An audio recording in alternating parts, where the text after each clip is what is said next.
ક્યારે એવું વિચાર્યું છે કે આપણું મગજ એને હજી વધુ પાવરફુલ કેવી રીતે બનાવી શકાય? એનો જવાબ ખબર છે કોઈ મોટી લેબમાં નથી, પણ આપણા પોતાના રસોડામાં જ છુપાયેલો છે. આજે આપણે એવા જ કેટલાક સાવ સરળ અને સ્વાદિષ્ટ ખોરાક વિશે વાત કરવાના છીએ. નિષ્ણાતો કહે છે કે આ વસ્તુઓ આપણી માનસિક શક્તિને એકદમ નેક્સ્ટ લેવલ પર લઈ જઈ શકે છે. તો ચાલો ને આ મજેદાર સફર શરૂ કરીએ. અરે કોને ન બનાવવું હોય, ખરું ને? પછી ભલે કામ પર એકદમ ફોકસ લગાવવું હોય, પરીક્ષા માટે ફટાફટ બધું યાદ રાખવું હોય, કે પછી કોઈ નવી જ સ્કિલ શીખવી હોય, આ બધા માટે એક તેજ અને સ્ફૂર્તિવાળું મગજ તો જોઈએ જ. એ જ તો આપણી સફળતાની અસલી ચાવી છે. પણ સવાલ એ છે કે ત્યાં સુધી પહોંચાય કઈ રીતે? આને છે ને એકદમ સિમ્પલ રીતે સમજીએ. માની લો કે એક સ્પોર્ટ્સ કાર છે. હવે એને ચલાવવા માટે શું સાદું પેટ્રોલ ચાલશે? ના, એને તો હાઈ ક્વોલિટી ફ્યુઅલ જ જોઈએ. બસ આપણા મગજનું પણ એવું જ છે. એને પણ બેસ્ટ પરફોર્મન્સ માટે યોગ્ય બળતણ એટલે કે યોગ્ય ખોરાકની જરૂર પડે છે.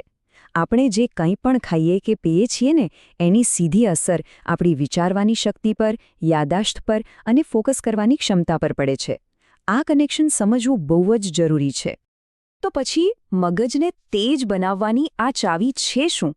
શું એ કોઈ રોકેટ સાયન્સ છે કે પછી રોજબરોજના જીવનમાં નાના નાના ફેરફાર કરીને પણ એ મેળવી શકાય છે?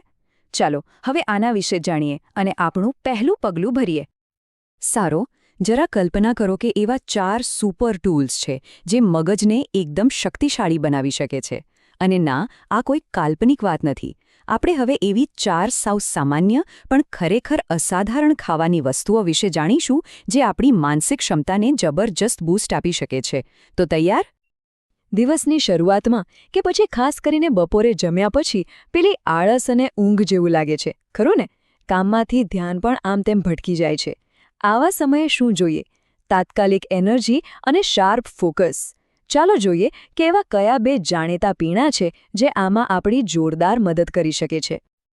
જુઓ, કોફી અને ગ્રીન ટી બંને ફેમસ છે, પણ બંનેની કામ કરવાની રીત અલગ છે. કોફી જાણે વીજળીના ઝટકા જેવી છે.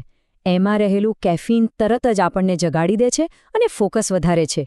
બીજી બાજુ ગ્રીન ટીમાં કેફીન તો છે જ, પણ સાથે એલ-થિએનિન નામનું એક જબરદસ્ત તત્વ પણ છે. એ આપણને શાંતિથી પણ એકદમ એલર્ટ રાખે છે. તો હવે નક્કી એ કરવાનું છે કે તાત્કાલિક એનર્જીનો શોટ જોઈએ છે કે પછી શાંત અને લાંબો સમય ટકે એવું ફોકસ. પસંદગી આપણી પોતાની છે. ચાલો, મગજ જાગૃત તો થઈ ગયું અને ફોકસ પણ લાગી ગયું. પણ હવે એના પછીનું સ્ટેપ શું? માહિતીને યાદ રાખવાનું? સાચી વાત છે ને, જો મજબૂત યાદશક્તિ જ ન હોય તો પછી કંઈ પણ શીખવાનો કે અનુભવનો શું મતલબ? તો ચાલો હવે એવા 2 ફૂડ્સ વિશે વાત કરીએ જે આપણી મેમરીને પોષણ આપીને એને એકદમ સ્ટ્રોંગ બનાવી શકે છે. નારંગી આ માત્ર સ્વાદમાં જ નહીં, કામમાં પણ ચેમ્પિયન છે. એની અંદર જે વિટામિન સી છે ને, એ એક પાવરફુલ એન્ટીઓક્સિડન્ટ છે. હવે એન્ટીઓક્સિડન્ટ એટલે શું? એને આપણા મગજના બોડીગાર્ડ સમજી લો. એ મગજના કોષોને નુકસાન કરતા દુશ્મનોથી બચાવે છે. આનાથી શું થાય? ઉંમર વધવા સાથે જે યાદશક્તિની તકલીફો થાય છે, એની સામે રક્ષણ મળે છે. એટલે રોજ એક નારંગી ખાવી એ તો જાણે મગજ માટે એક મજેદાર ઇન્સ્યોરન્સ પોલિસી લેવા જેવું છે. અને હવે વાત કરીએ અખરોટની.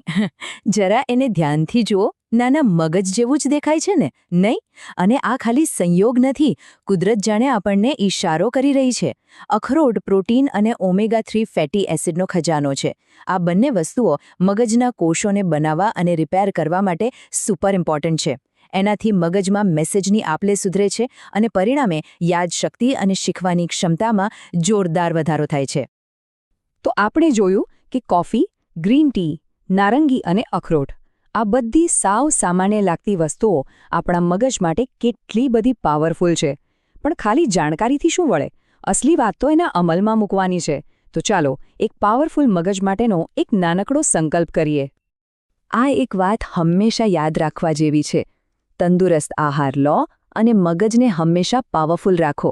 આ ખાલી એક કહેવાની વાત નથી, પણ એક આખી લાઇફસ્ટાઇલ અપનાવવાનો મંત્ર છે. આપણા મગજની તંદુરસ્તી આપણા જ હાથમાં છે. અને એની શરૂઆત ક્યાંથી થાય છે? આપણી જમવાની થાળીથી. તો અંતે બસ એક સવાલ વિચારવા માટે છોડી જઈએ કે મગજને વધુ શક્તિશાળી બનાવવા માટે આજથી કયો એક નાનો ફેરફાર અપનાવી શકાય?